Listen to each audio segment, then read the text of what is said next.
El 7 de noviembre del presente año, Mario Vargas Llosa publicó en El Comercio un artículo titulado Avatares de la marihuana. Seguramente lo recordarán muchos de los televidentes. Y voy a citar textualmente los pasajes que juzgo principales de este artículo, que es interesante y por supuesto opinable. Dice el autor: la legalización de las drogas no será fácil, desde luego, porque él preconiza la legalización de las drogas. La legalización no será fácil y en un primer momento traerá sin duda un aumento del consumo, sobre todo en sectores juveniles.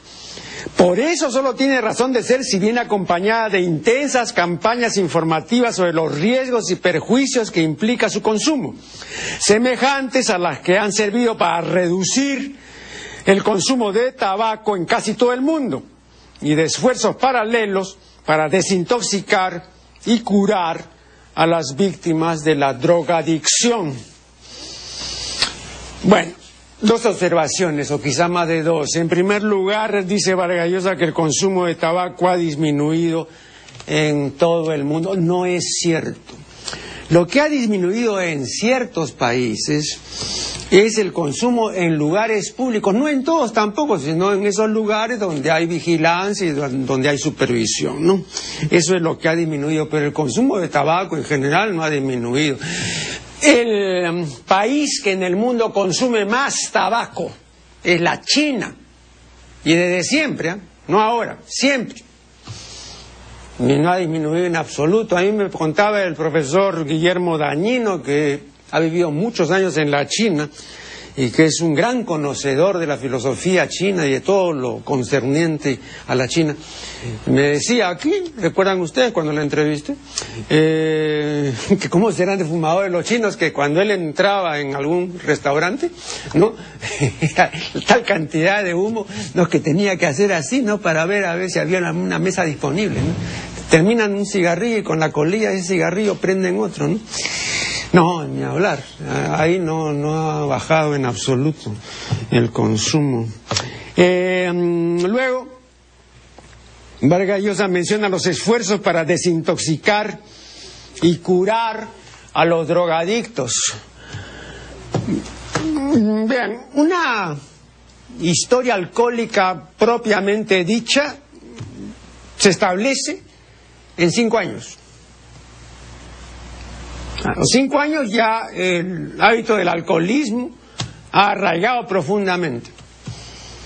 En el caso del consumo de drogas, se establece en 1 año o 2 y a veces antes. Es muy rápido. El nivel de adicción que hay en ciertas drogas es mucho más fuerte que el nivel de adicción del alcohol.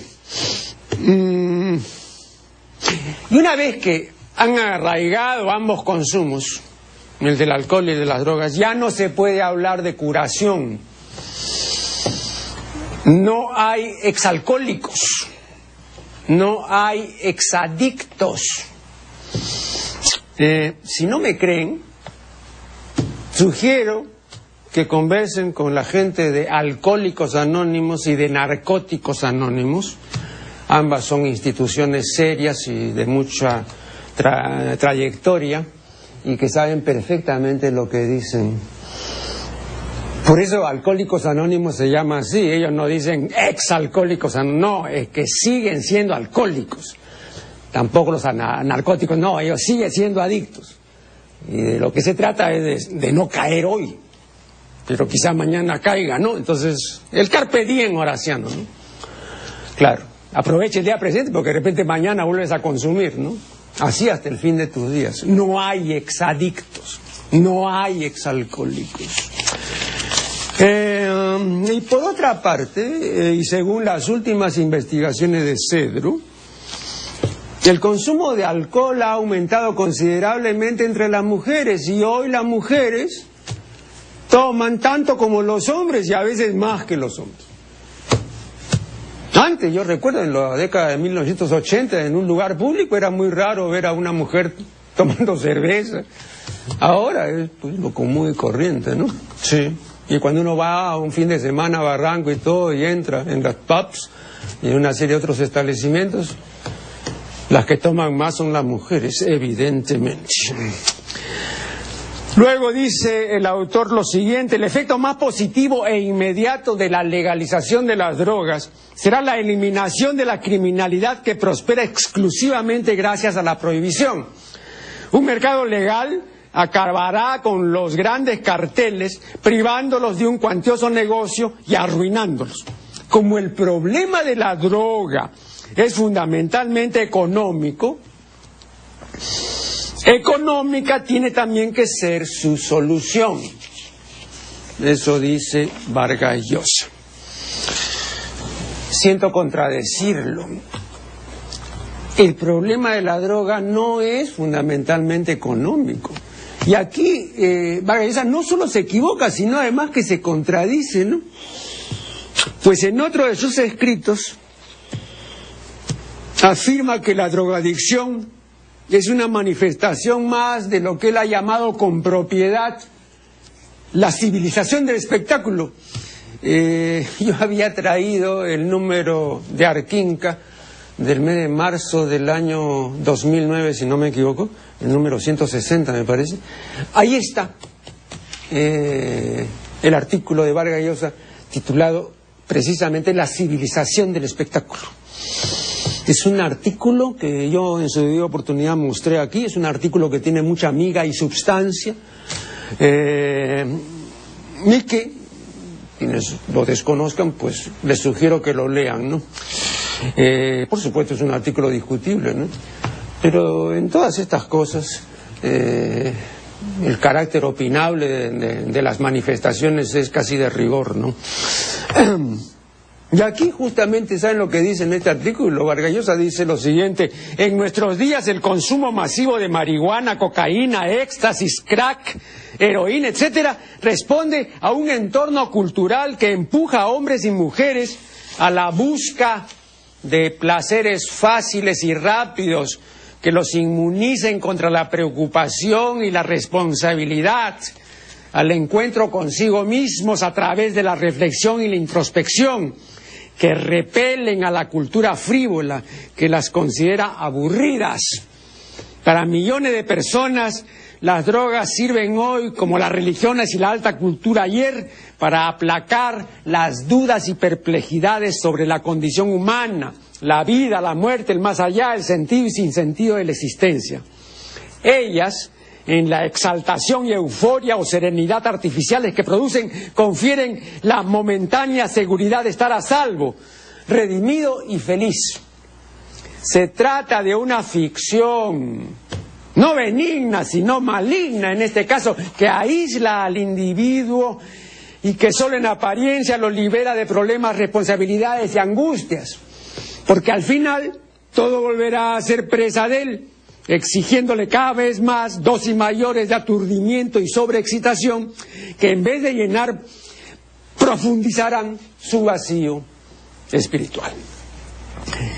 Entonces, pues, según este texto, el problema de la droga no es económico, es un problema de vacío espiritual, de indigencia vital, de inanidad de la existencia, ¿no? Son existencias inanes. Eso lo dice, repito, el mismo Vargas Llosa. Esa sí es la razón. Claro. Y yo creo que esto viene también juntamente con la aparición del aburrimiento. Él menciona varias veces el aburrimiento. Una manera de desaburrirse es drogarse, o alcoholizarse, aturdirse, olvidarse. Bueno, ¿saben cuándo surge el aburrimiento en este sentido moderno que todos conocemos y que muchísimos sufrimos? En el siglo XIX, es un fenómeno romántico, un descubrimiento de los franceses y de los ingleses, Lord Byron se reía de esto, porque claro, ya se reputaba entonces por inventores del aburrimiento a los ingleses, ¿no? Y Lord Byron decía, lo curioso, decía, es que mis queridísimos compatriotas han descubierto que se aburren. Ah, muy bien, pero lo que no han descubierto, y es patente, es que ellos también aburren. Claro, ¿por qué no lo dicen? Efectivamente, pues, una manera de matar el aburrimiento y de tener, digamos así, un remanso, una tranquilidad efímera, es drogarse, pues olvidarse de la existencia, ¿no? Y para eso están las drogas. Entonces el problema no es el problema económico, el problema es un problema existencial, es un problema de indigencia espiritual, es un problema, repito, de inanidad vital. Bien, me están indicando que debo hacer una primera pausa, la haré, y luego en el segmento siguiente retomaremos este asunto muy importante de la drogadicción.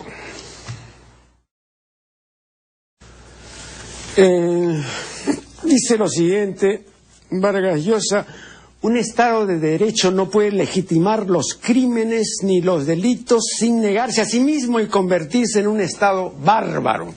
Y un Estado tiene la obligación de informar a sus ciudadanos sobre los riesgos que corren fumando, bebiendo alcohol o drogándose, y de sancionar y penalizar a quien, por fumar, emborracharse o drogarse, causa daños a los demás. Pero no parece muy lógico ni coherente que, si esta es la política que siguen todos los gobiernos en lo que concierne al tabaco y al alcohol, no la sigan también en el caso de las drogas. La libertad del individuo no puede significar el derecho de poder hacer solo cosas buenas y saludables, sino también cosas que no lo sean, a condición, claro está, de que esas cosas no dañen o perjudiquen a los demás. Esa política que se aplica al consumo del tabaco y alcohol debería también aplicarse al consumo de las drogas. Bueno, en principio y en teoría, eso que propone Vargas Llosa se podría hacer con gente sana o razonablemente sana, pero no con gente enferma y que en muchos casos está muy enferma. Esto no lo digo yo, lo acaba de decir la Organización Mundial de la Salud. Ha manifestado que hay un aumento general de todas las enfermedades, tanto las del cuerpo cuanto las del espíritu, tanto las enfermedades orgánicas cuanto las mentales. Lo dice la OMS, no lo dice Marco Aurelio de Negri. Con el advenimiento de la posmodernidad y la llamada civilización del espectáculo, la televisión comenzó a ramplonizarse, como diría Unamuno. Se volvió chabacana, vulgar y embrutecedora. Y aunque la chabacanería, la vulgaridad y el embrutecimiento envilecen y degradan a los demás, no hay ninguna ley que los prohíba. Y por lo tanto, embrutecer a los demás no es ningún delito. La basura que esparce diariamente la televisión comercial es adictiva y degradante. Es un ataque descarado contra el buen gusto, la educación y la cultura. Y sin embargo, Mario Vargas Llosa no ha dicho ni pío sobre el particular, ¿no? Es una omisión escandalosa o un silencio inexplicable, ¿no? El gran historiador y pensador Karl Popper ha dicho que si no se controla la televisión, no podrá haber un verdadero Estado de Derecho ni una auténtica democracia. Eso tampoco lo digo yo, eso lo ha dicho Popper, que pues, no, un intelectual de talla prócer. hay que controlar la tarea de embrutecimiento o prohibirla. Pero no se puede dejar que se siga haciendo eso porque influye definitivamente, negativamente en la gente.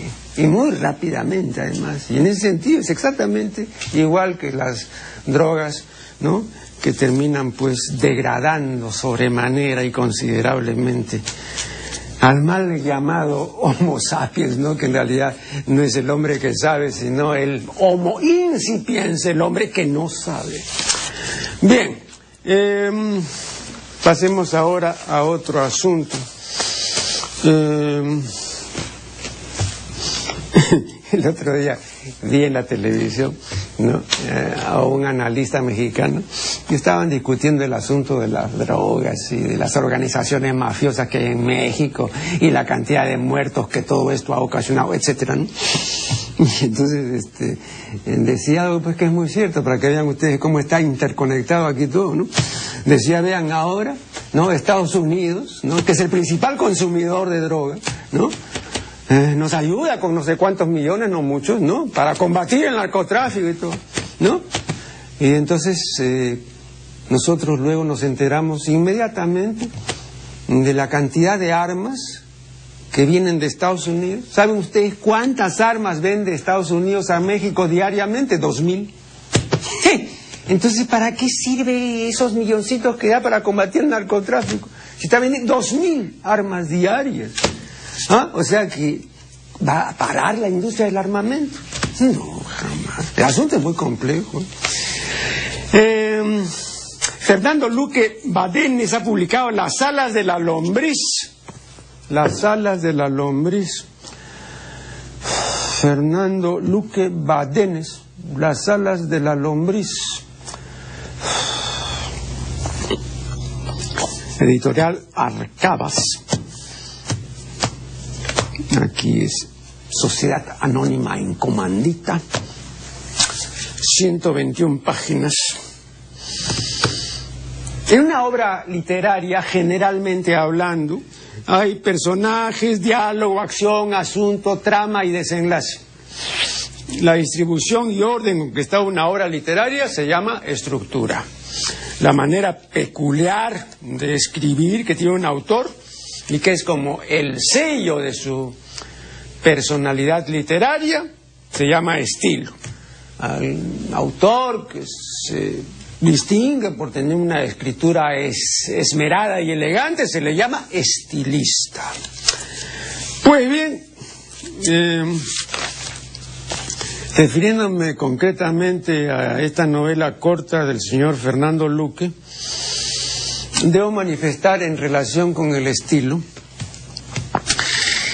que va a ser difícil que el autor ingrese como estilista, ¿no?, en la historia de la literatura nacional. Lo cual no quiere decir que escriba mal. Lo que quiere decir es que no escribe lo suficientemente bien como para que lo consideremos un estilista, ¿no? Sin embargo, alguien podría decirme, oiga, Neri, pero hay escritores correctos que no son estilistas. Efectivamente, pues, ¿no? Los hay, pero no es el caso del señor Luque, porque en su obra hay faltas e incorrecciones, como lo demostraré inmediatamente, ¿no? Además hay otros autores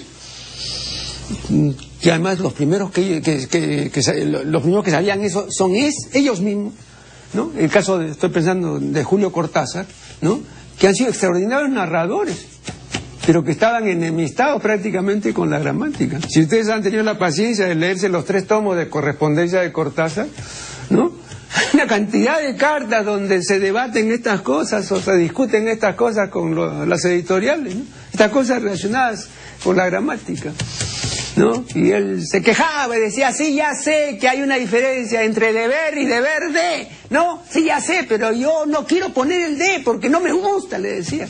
Pero le decían, pues oiga, pero es que deber de significa algo muy diferente que deber sin de.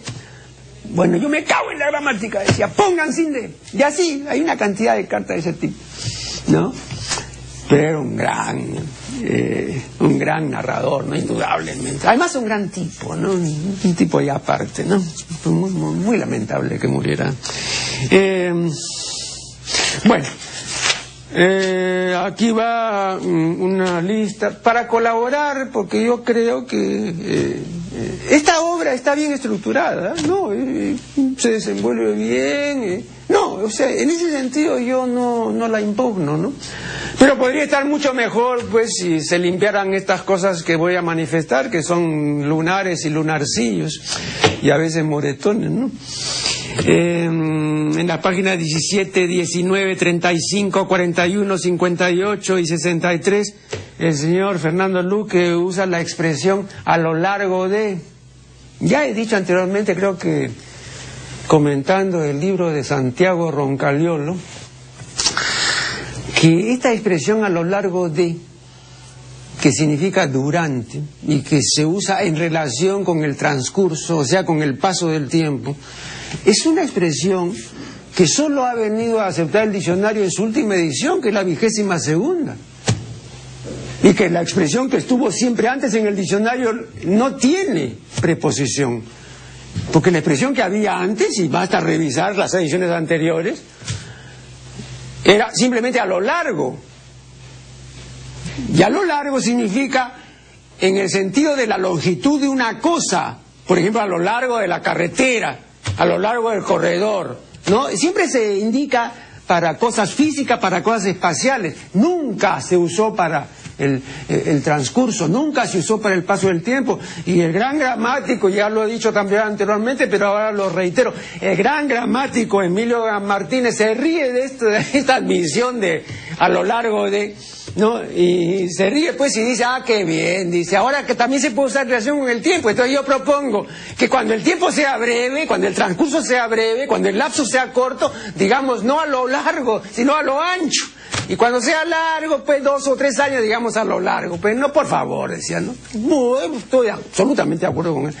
Un segundo corte y ya regresaremos. Seguimos analizando este libro del señor Luque, Las alas de la lombriz. Aquí en la página 18 hay una errata, esta es una típica errata, ¿no? La palabra quién está con 2 Q, ¿no? Una sola, pues. Ahí clarísimo, eso sí es errata, o sea, es una equivocación en lo escrito, ¿no? No es una cuestión de concepto. Luego dice alternativas que habían para atacar, es mal uso del haber, es impersonal porque no concuerda con el complemento, y por lo tanto pues es que había para atacar. Pues acá, ¿qué pasa con no disuena esa PPP, le voy a decir, ¿no? Porque caramba, si yo junto todas estas voces, inmediatamente me disonaría esa reiteración de la P con vocal, para poder poner en práctica, para poder poner en práctica. Yo jamás habría escrito 1, 2, 3, 4 P seguidas, que no disuenan. Y eso que a mí me da la impresión, no tengo la sensación de que el autor es una persona fina, ¿no? Culta. Pero ¿cómo no le puede disonar para poder poner en práctica en la página 19? Luego dice, se sentaron en la mesa. Debió decir, evidentemente, se sentaron a la mesa. El distingo lo mantiene la academia. Y en esto yo discrepo del panhispánico de Dudas, que dice que ahora se puede decir de las dos maneras. No. Porque si yo me siento en la mesa, me siento encima de la mesa. Y si yo me siento a la mesa para comer, es que arrimo una silla a la mesa, ¿no? Y entonces me siento en la silla y como leo, ¿no? Eso es sentarse a la mesa. Entonces, el distingo lo mantiene el lexicón oficial, pero el panhispánico, que también es de la academia, ¿no? Hasta cierto punto lo desautoriza porque dice, no, se puede decir de las dos maneras. ¿En qué quedamos? Pues hay que también tener, ¿no? Un cierto respeto, pues, por quienes conservan los buenos usos, y la academia debería dar el ejemplo, ¿no? Y no lo da, pues. Dice, En la página 21, estaba perfectamente consciente de las arbitrariedades. Era. En este caso no se puede usar el verbo estar. Era consciente, ¿no? Más abajo, en la misma página, dice el autor, y dice bien, también era consciente. Ahí, ¿no? Está usando bien el verbo, pues, ¿no? ¿Y que no se da cuenta de que no es lo mismo? Después acá en la página 23 dice, infundó un gran respeto en lugar de infundió. Infundó, dice, en la página 23. No se ha fijado el amigo Luque. No se ha fijado, ¿no? La página 24 dice, observando todos los detalles que alcanzaba a mirar. Aquí hay dos errores, ¿no? Cuando el verbo alcanzar está seguido de un infinitivo precedido de la preposición a, significa lograr o conseguir lo que el infinitivo expresa. Entonces el señor Luque dice, alcanzaba a mirar sin preposición, es el primer error. Luego, Luque dice que observaba todos los detalles que podían mirar. Aquí comete otro error, porque la cuarta acepción de observar es mirar con atención. Entonces no, pues, dos errores, ¿no?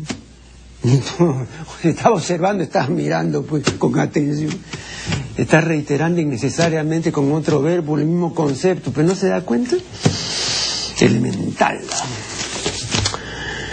Después aquí en la página 26, esta frase me recordó inmediatamente al señor Santiago Roncaliolo, ¿no? Porque dice, su amenaza no sonaba real. Eso de sonar, eso recuerdan ustedes la cantidad de veces que usa Roncaliolo eso, ¿no? Hablé con ella por teléfono, dice Roncaliolo, y quise sonar autoritario. Quise dar la impresión de ser autoritario, quise aparentar ser autoritario en 20 maneras. No, todo es sonar. Igual acá, su amenaza no sonaba real, ¿no? Lo que él quiso decir, pues, es que su amenaza no parecía real, ¿no? Pero entre sonar y parecer hay un buen trecho, ¿no? Después hay otros ejemplos de que galicado, o sea, cuando la partícula que acompaña indebidamente al verbo ser en una variedad de tiempos. Por ejemplo, acá dice, en la página 28, fue solo en ese momento que entendió el significado. Ahí el fue y el que están absolutamente de más. Bastaba decir, solo en ese momento entendió el significado. Ese es el famoso que galicado. Aquí en la página 98 hay otro ejemplo. Dice, es por ello que... Basta decir por ello.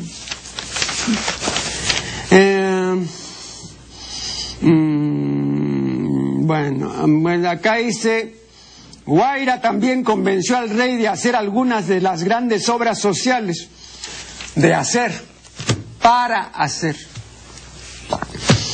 En la 35, lo necesitamos aquí, doctor. Después de aquí, falta la coma. Acá está sin coma, eso es un vocativo.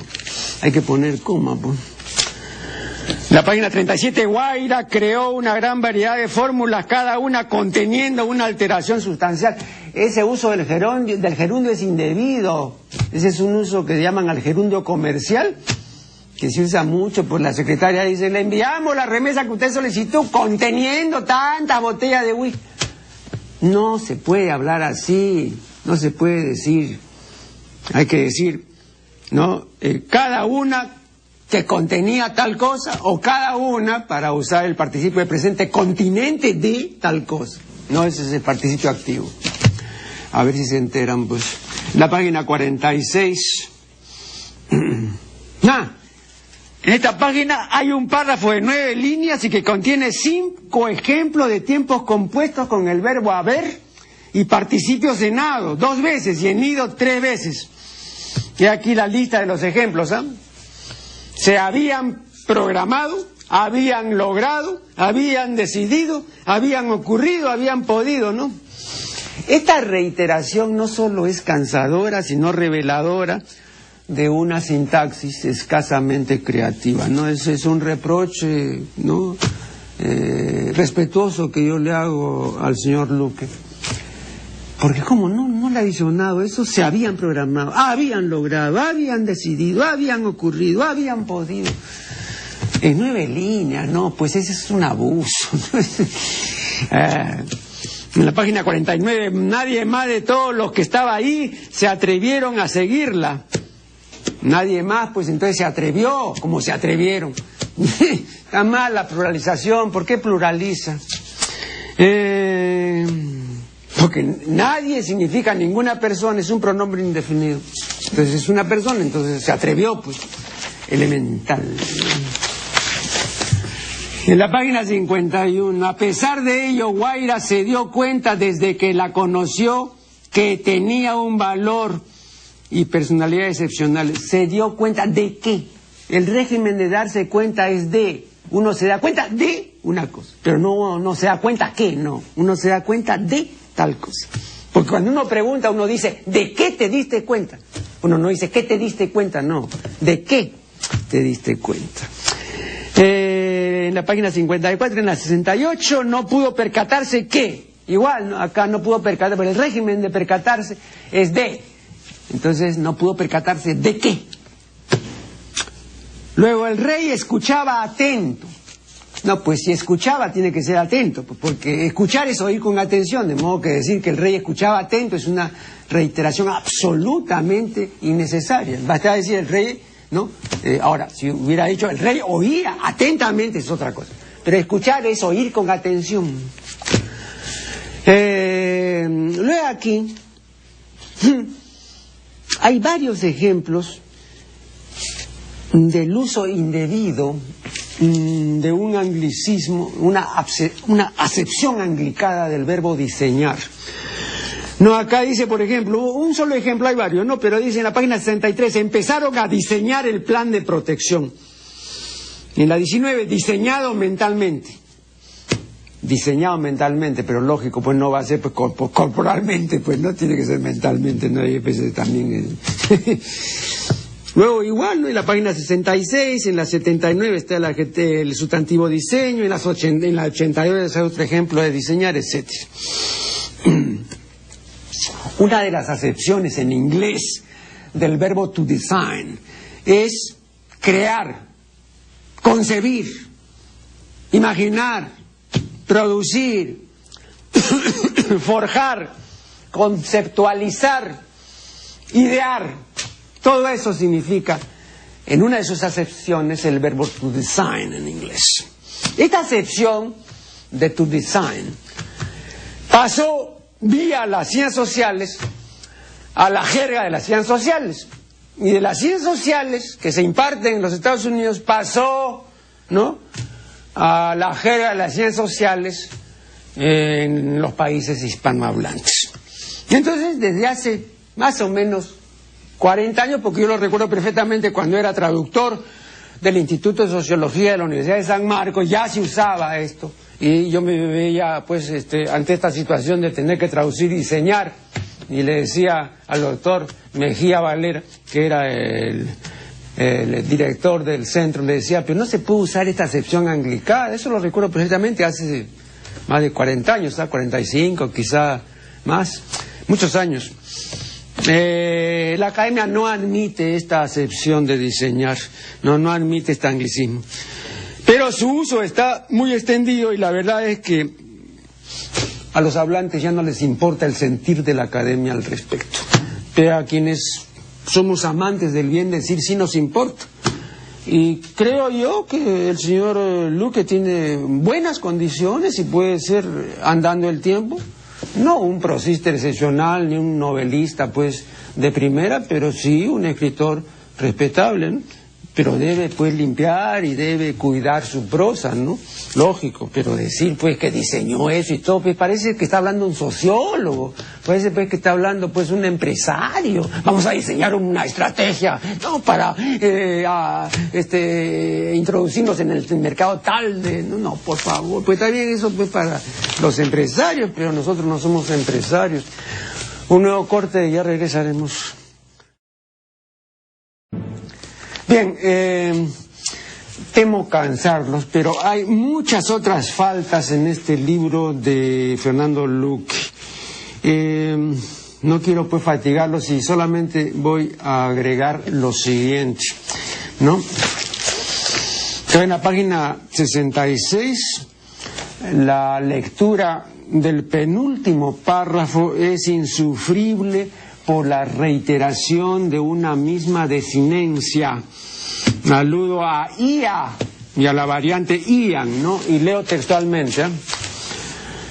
Guaira sabía que el estado de ánimo podía ser una herramienta y sus palabras no habían sido propiamente de exaltación, pero a la vez conocía a fondo a sus conciudadanos y sabía que el sistema que había sido diseñado debía ponerse a prueba. Sus palabras debían tocar las fibras y sabía que sus hombres podían... ¡Uy, no! Eso es insufrible esto, ¿no?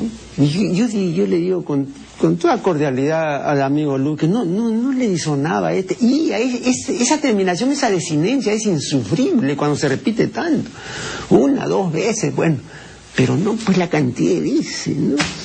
10 veces esta repetición desinencial es absolutamente intolerable, ¿no? Bien, hay muchas otras cosas. Si el señor Luque quiere, y yo tengo tiempo de pasar en limpio esto, yo le puedo con todo gusto enviar la fe de ratas, ¿eh? Porque esto que he expuesto ante cámaras es solo una parte de esa fe de ratas.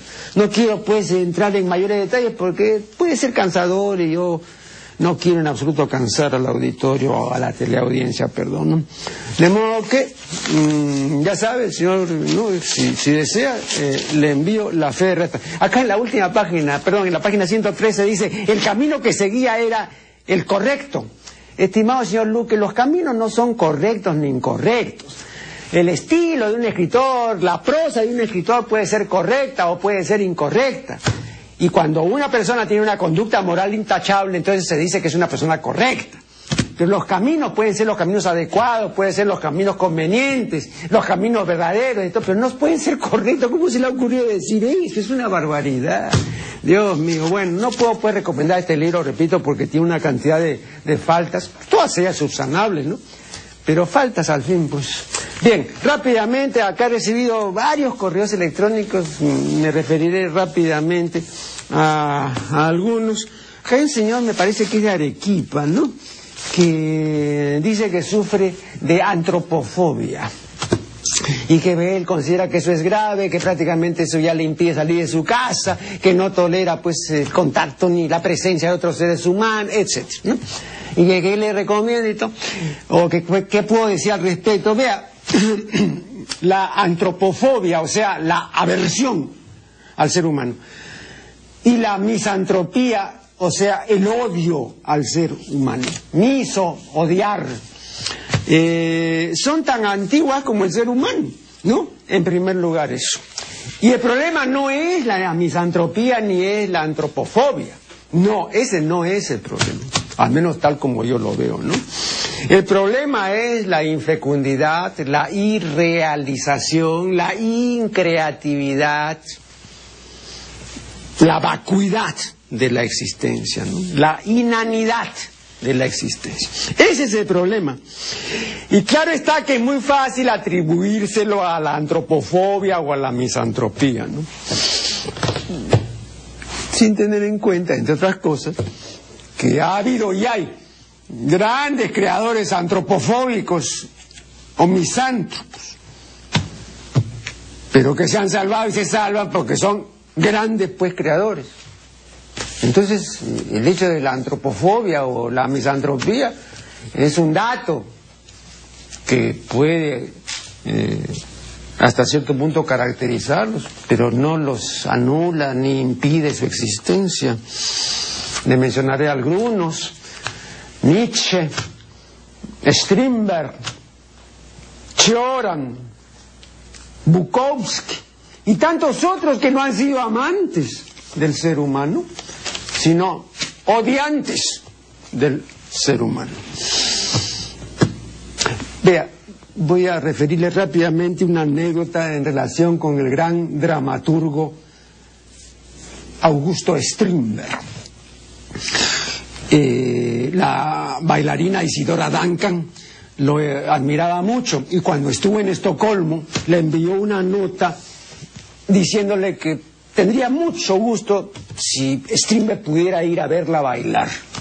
Y cuenta Isidora en su biografía, en su autobiografía, dice que me contestó Strindberg diciéndome que nunca salía de casa y que odiaba a los seres humanos y que no iba a verla bailar. No.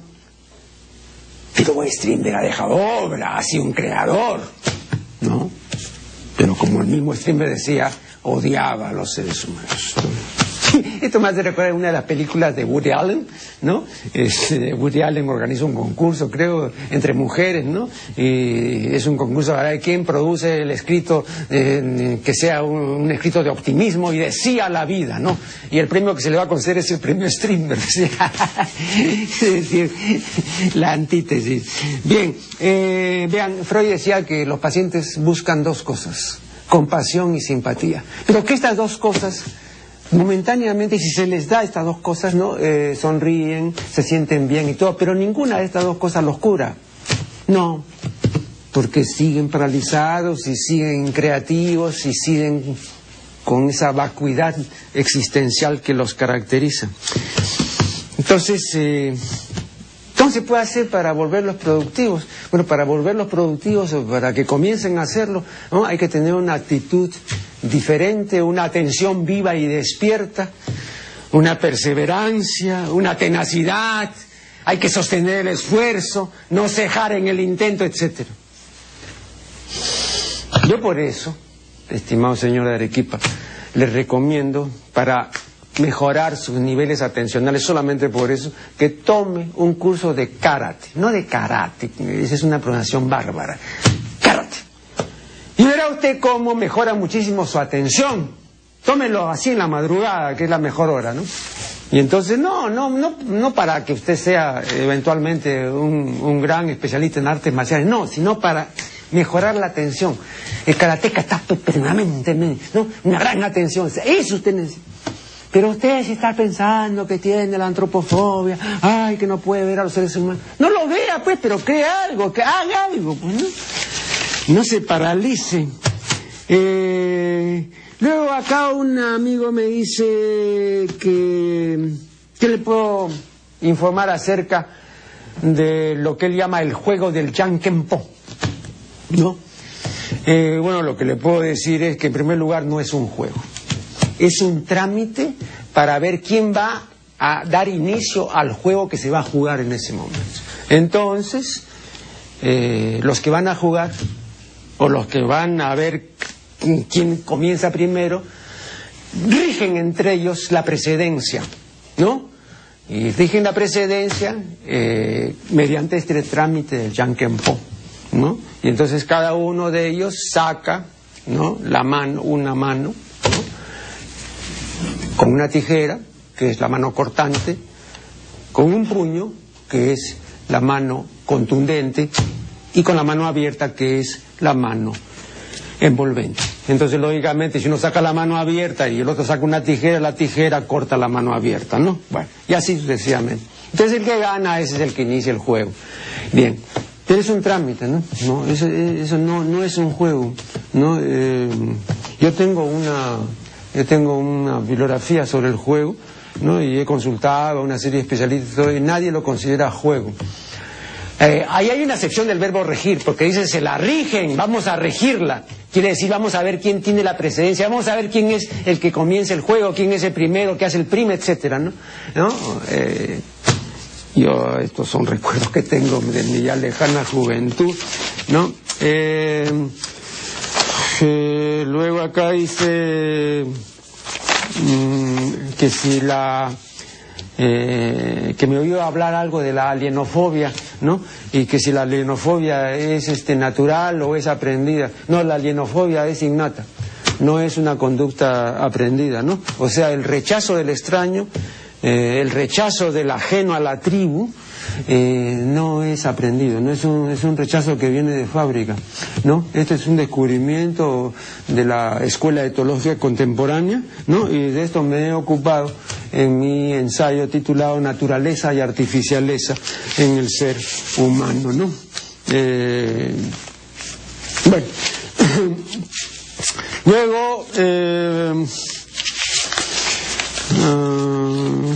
acá hay un señor, un joven creo que de provincia, ¿no? El profesor dice que les ha mandado, ¿no? Que busquen unos textos de González Prada para refutar esos textos, ¿no? Creo que Horas de Lucha era algo así, ¿no? Y me pide, ¿dónde pueden refutar esos textos? ¿Dónde hay alguien que los haya refutado o algo de eso?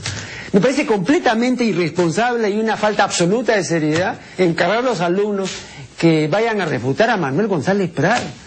Entonces yo lo que le he dicho es que, señor, por favor, moléstese usted en leer pues los 7 tomos que ha publicado Petroperú de las obras completas de Manuel González Prada, con prólogos extensos y muy bien informados del doctor Luis Alberto Sánchez, ¿no? Pero no esté pensando en refutar. Para refutar a González hay que conocer profundamente la obra de González Prada. Pero usted, pues, que es un joven estudiante de colegio, ¿qué cosa va a refutar? Ese es el colmo, ¿no? Pero bueno, no es culpa del muchacho, pues el profesor dice que les haya mandado eso.